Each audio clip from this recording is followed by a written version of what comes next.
Welcome to the June 5th edition of Sideline View from the Hockey House in downtown Brainerd. And Jeremy, I think to me, one of the big stories that we've had in a while anyway was the Erik Stoxen, 3 holes in 1, 10 years old. He had 2 in 1 week, has 3 in his career, which I know I'll never have that because I try not to play too often because I'm so bad. But tell me a little bit about, that was I thought it was a great story. Just, he likes Ricky Fowler, likes to dress like him, and he plays a pretty dang good game of golf, too. He's at the golf course all the time. He said he'd be there 12 hours a day if he could, but he's got hockey and baseball. Darn those sports, too. Wednesday night, I was covering the Cardinal Invite at Cragen's Legacy Courses, and he comes in and is like, I just got a hole in 1. You're thinking, nah, you're 10 years old. No, you didn't. But no, he did, because he was with 3 Pequot Lakes varsity players, and they all confirmed, you got a hole in 1. But the real news was that's not his first. It was his second one. Then 4 days later, I get a fax from Cragen's clubhouse, and there's his name again. He got another one on Saturday. So I went and did a story on him, and it's like talking to a Star Wars fan. He knows everything about golf, and he's hooked. He's into it. He just loves the sport and loves talking about it, loves playing it. So it was kind of fun to talk to a kid that enjoys what he's doing. So, and apparently he's good at it too. Yeah, that was amazing. It was a good story and a great accomplishment for just a 10-year-old. My goodness. So, we are supposed to have some baseball today. I'm not sure how that is right now. As far as I know, it's still on. Brainerd is the 4 seed, supposed to go to Alexandria, which is the 1 seed, and then that winner would play number 7 Rocori, and the loser of the first game is out, obviously. And the only advantage I see to this for Brainerd, possibly, if they win 2 games today, they'd host because they'd be the 4 seed and Rocori would be 7. So we'll see what happens there. They got an uphill battle. It can be done, but how bad is the QRF in this section? When you have Rocori and Alex, they were co-conference championships, and then Brainerd had a pretty good record too. And you got Rocori as the number 7 seed. I think it's about as complicated as the Bowl Championship Series, to be honest with you. I don't know how anybody can figure it out other than the people who do it. I mean, it's very complex, very complicated, and obviously, when you've got a 4 or 7 seed that's 4-0 in the tournament, I mean, I think there's something wrong with how they do it. They used to always go I think it was 3 points for a win, 2 points for, I can't remember exactly how it was, and that seemed to work pretty well. But this year, it just doesn't seem. I mean, Brainerd had one of the best records in the section, and they got 4. They should have been probably higher than that. So I don't know that anybody likes it. I don't know what exactly is the perfect way to seed teams, but obviously I don't think this does a lot of people justice. So lots of activities going on here this week despite the weather. Pequot Lakes softball, I know, is going to state. You wrote the preview story on that. Fill us in a little bit about them.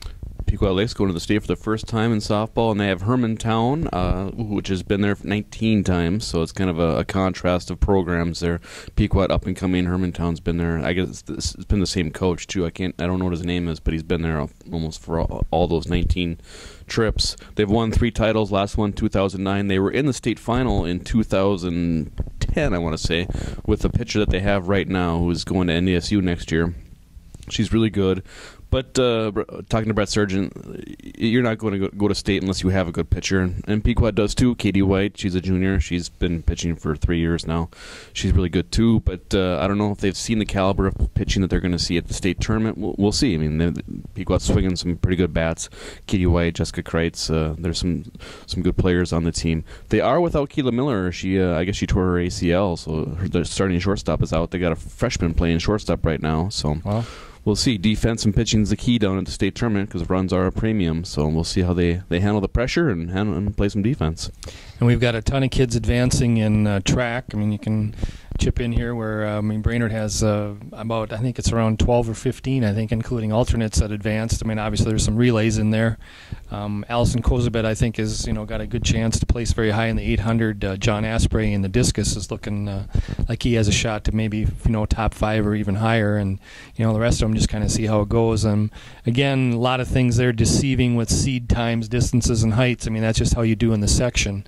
And it doesn't that's why I've looked more at Raceberry Jam to see what their best distance, height, or time has been going into this thing, get a kind of a better measure. This Brainerd section, it was really windy that day, so it's times, and especially for, I guess, apparently the triple jump, they were jumping into the wind, so it's like, good luck with that. So. Right.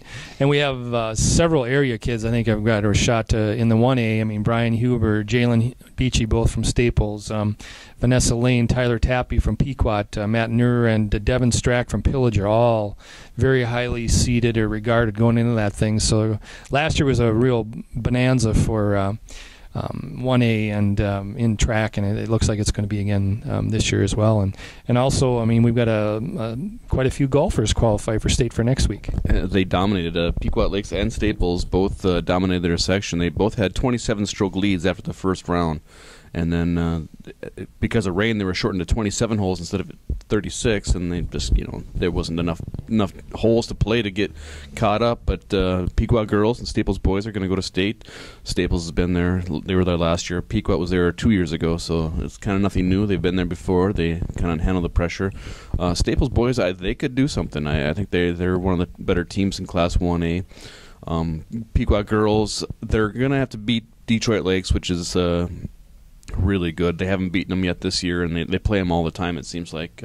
We'll see, though, because Pequot threw up a really good first round score on Monday with a 303. You had Savannah Stone shooting a 70, and then Maggie Hagerson shooting 71. Just so happens they flipped positions yesterday, so Hagerson's a section champion, but they got some good players.